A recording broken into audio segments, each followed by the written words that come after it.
ije kurinda isezerano, ije kurinda abana ko yabasezeranyije, ije kurinda umugabo wawe, urugo rwawe, bizinesi yawe. Ikibazo ni ugutakaza isezerano. Reka ngubwire, tuzabeshwaho n'isezerano, tuzarindwa n'isezerano. Ninde unyumva? Ninde Imana yavuganye nawe? Ninde ufite nzayimana? Ninde Yesu yabwiye mu butayu uryamye banguka ngo utabare kizabonwa? Muri Samatare, muri Murya, mu mashuza hariya mu mazi twagiye tujya, Imana ikavugana natwe. Ndagira ngo mbwire umuntu wasenze Imana, Imana ikavugana nawe, ugaragara kuri uwo musozi wo kuvugana n'Imana, ukaba ugihagaze ku isezerano, ntacyo uzaba.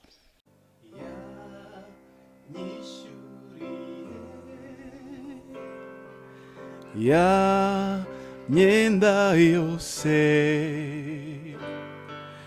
ya mbabariye ibyaha atumanera de. Yesu ashimwe bakunzi b'Ikamba Karuvari TV, nongeye kubasuhuza mu izina rya Yesu Kristo w'i Nazareti. Amahoro y'Imana n'abane namwe. Nta wundi ugarutse hano ni Pastor Steven, wongeye kuboneka imbere yawe kugira ngo mwongere mwiganirire ijambo ry'Imana, mwongere muganire iby'urutse umutima, wongere umenye amakuru Imana igufitiye mu izina rya Yesu. Imana iguha umugisha. Rero reka suza abantu bari muri diaspora, reka suza abantu bari mu Burayi, kasuza abantu bari hirya no hino, kasuza abantu bari mu Rwanda, kasuza abantu bari muri Afrika, Kongo, Burundi, Tanzania, Kenya na Sudani n'abandi muri hirya no hino, mu Bufaransa, mu Budage, Ubutaliyani. Mwese abakurikirana iyi channel yacu turabashuje mu izina rya Yesu Kristo. Amahoro y'Umwami Imana abane namwe. Ubuntu buva mu ijuru, ubuntu buva kuri Kristo Yesu bugumye bubegere kurushaho muri ibi bihe turimo bya guma mu rugo. Kashimire wewe wakoze subscribe kuri iyi channel, shimire nawe uduha comment, ndetse nawe ugerageza gusangiza abandi zinyigisha. Imana iguha umugisha. Turagusaba rero iyo nkunga ya subscribe ndetse na comment yawe kugira ngo turusheho gusangira amagambo nk'aya. Reka rero dusenge Imana, numire buri wese, shimire nawe udufasha muri bikorwa, na kameramani wacu mushimire, n'abandi mwese mbashimire mu izina rya Yesu, kugira ngo ubutumwa bwiza bubagereho. Bwasabye ibintu byinshi, ariko turashimira Imana ibikora kugira ngo bibashe gukorwa. Ni Yesu wenyine ufite ubushobozi bwo kubikora, niyo mpamvu tumushimiye. Imbaraga z'Imana zigumye kubana natwe. Reka dusenge. Wera wa Isiraheli, wewe wambukije wese inyanja itukura, wewe wacinzira aho zitari, cinzira kuri uyu muntu abona inzira yambuke. Reka uyu muntu ukurikiranye ijambo ryawe Mwami ribohora ubuzima bwe, iri jambo ry'ubutumwa bwiza, iri jambo ry'ubwami, iri jambo rituma akomera, adakomejwe n'ifiriti n'umuceri, akomejwe n'ijambo. Reka rimanuke ribe ryinshi rigwiriye muri we, ribashe kumuhagurutsa rimugeza agomba kugera. Uburinzi bwawe bugaragare kuri uyu muntu ndeba. Reka amavuta y'Imana mubeho. Urakoze kubwira isengesho umanukiye gukoramo, ari nge nawe twukwira imbere yawe mu izina rya Yesu. Amen. Imana ibahe umugisha. Rero ndimo gusenga numvisha umwuka mbwira ngo Imana itanze isezerano ryo kukurinda n'abawe mu izina rya Yesu. Haleluya. Imana itanze isezerano ryo kukurinda.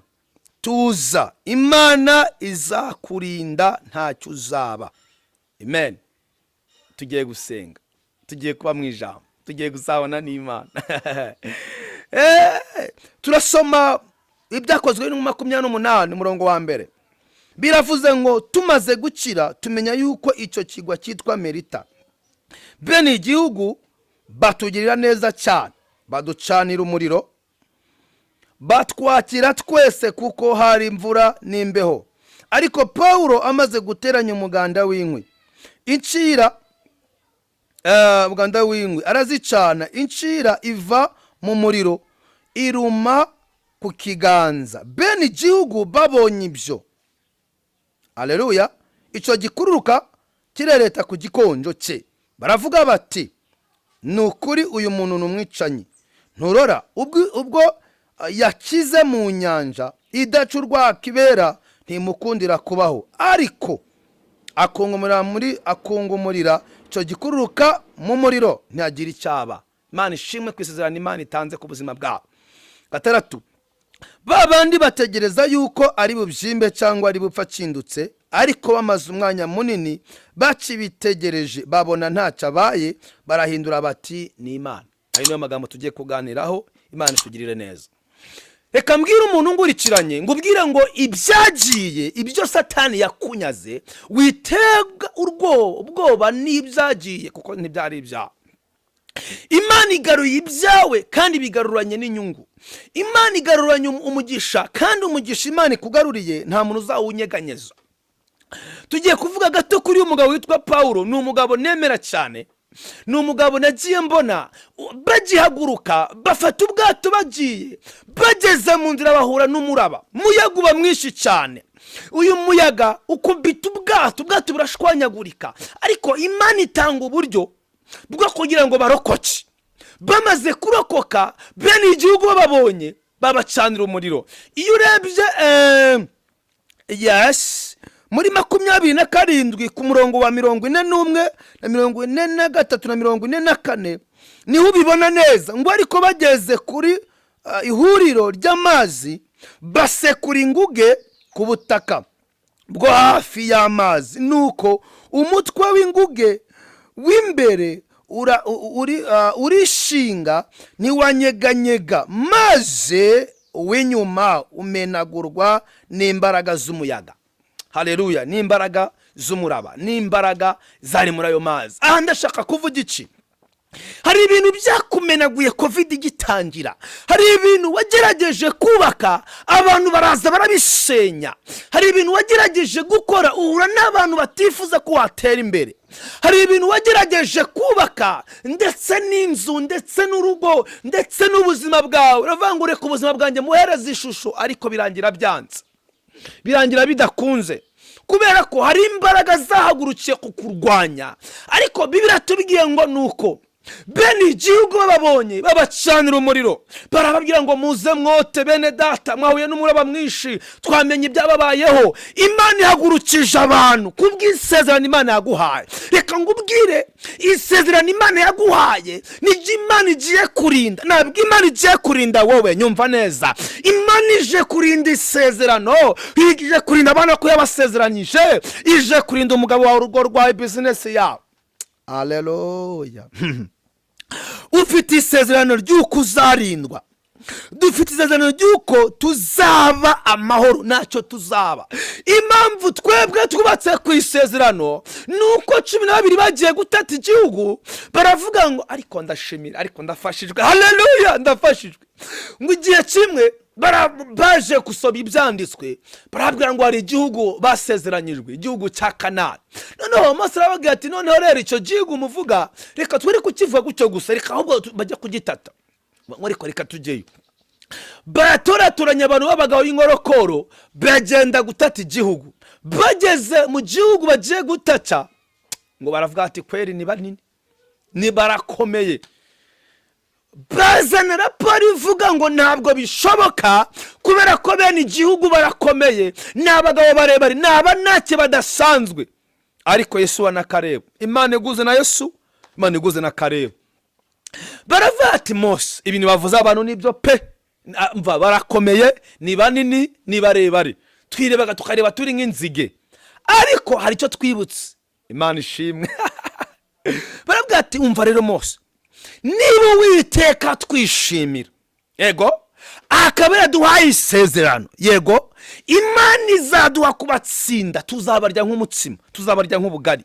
Ndagira ngo mbwire umuntu ngurikiranye, ibyo bibazo ugiye kubirya nk'umutsima, ibyo bigerageza ugiye kubirya nk'umutsima, niba ari ikintu cyoroshye kurya n'umutsima. Imana ishimwe cyane, umutsima uroroha cyane.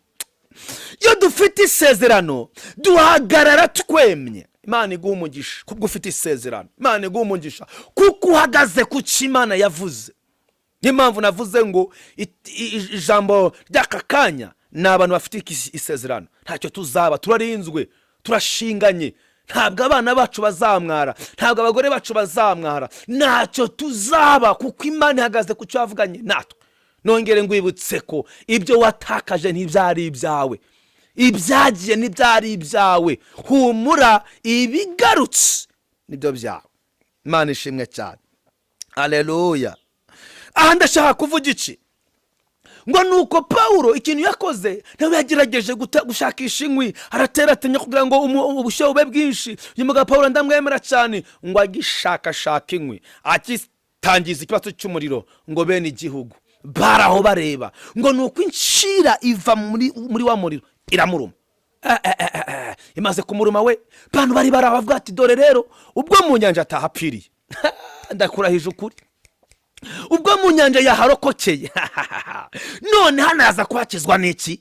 ubu se kwinshira murumye kw'inzoka toyizi kwigira ubumara. ubu rero abantu baragutegereje ngo uzapfa, ngo ubufasha bwabo burahagaze. reka ngubwire nta muntu beshaho umuntu, ubufasha baguhaga nubwo gusunika iminsi. n'Imana ibeshaho umuntu. niba ubufasha bw'umuntu bwahagarara ubw'Imana burakomeza. nyumva neza, iyo ubufasha bw'umugabo bwahagarara ubw'Imana buzakomeza. likala mandere bosiko takaya.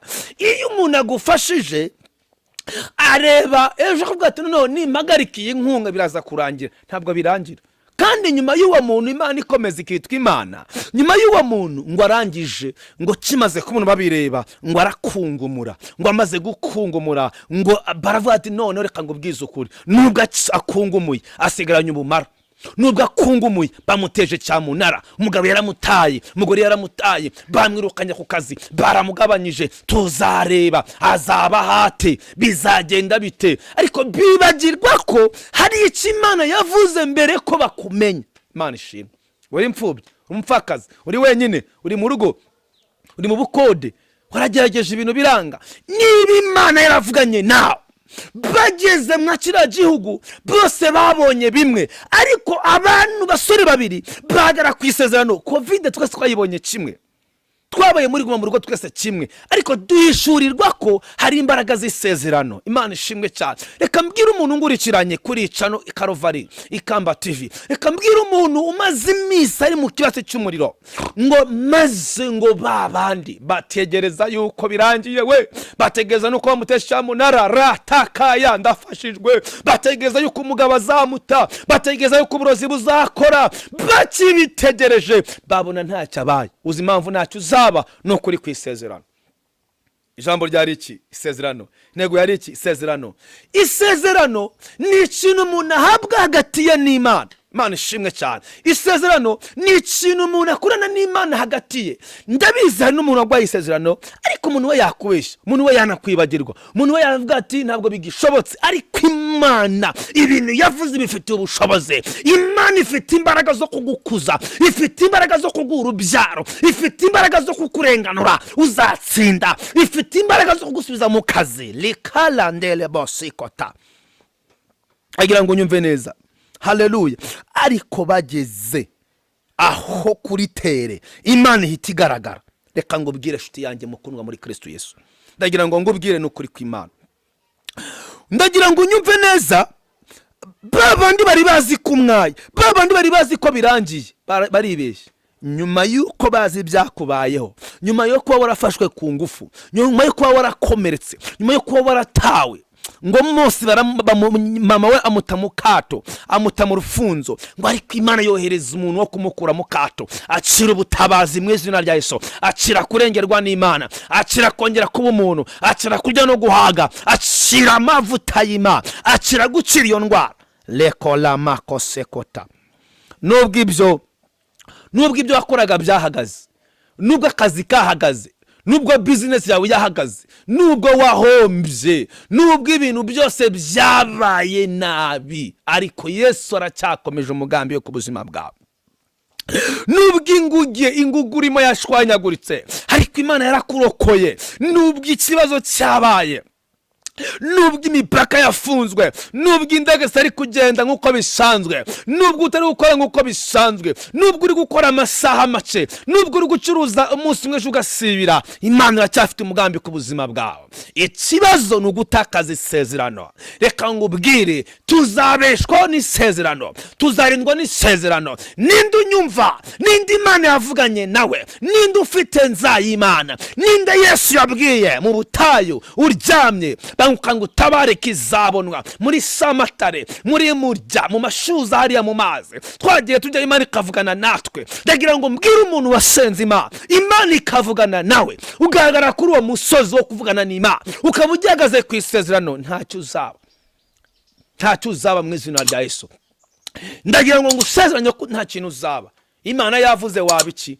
Abayisiraheli bigeze banyagwa isanduku y'isezerano, barayitwara ngo bayishyira ahantu hari bari, ngo bagarutse baba batwaye isezerano, ngo bagiye kureba babona ngo Dagoni yaguye. Isanduku y'isezerano ikubita Dagoni. Ndagira ngo ubwire ngo isezerano Imana yaguhaye rigiye gukubita Dagoni, rigiye gukubita iyo ndwara, rigiye gusekura ibyagusekuraga, cyo kintu kigufata mu gatuza, kirwa kigutuma uhumeka nabi. Hari ijambo Imana yavuganye nawe. Yesu ashimwe cyane. Ndagira ngo dusengane Imana. Haleluya. Ariko tutarasenga, ndagira ngo ubwire ngo Imana yarengeye Pawulo, nawe ije kukurengera. Haleluya. Ibintu bigushizeho ariko usigaranye nayo, ibintu bigiye biba bice ariko uracyafite isezerano. Yewe ufite isezerano, umura we.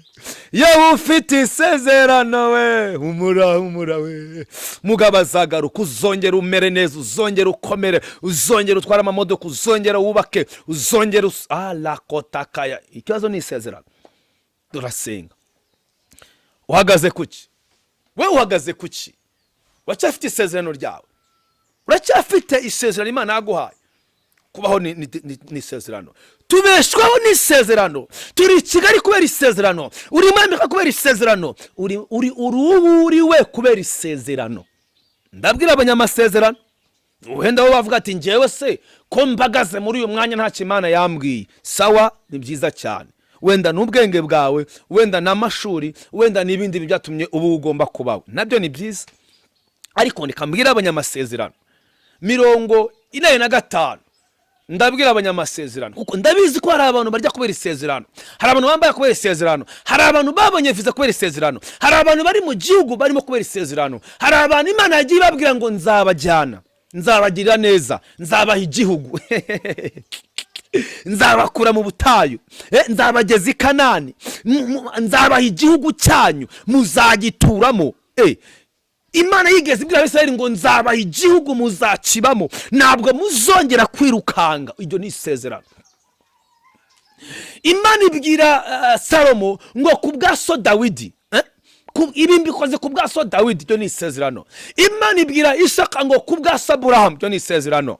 Imana ibwira mama ngo kubwa la koselebo levole saleki leta la kolebo, isezerano.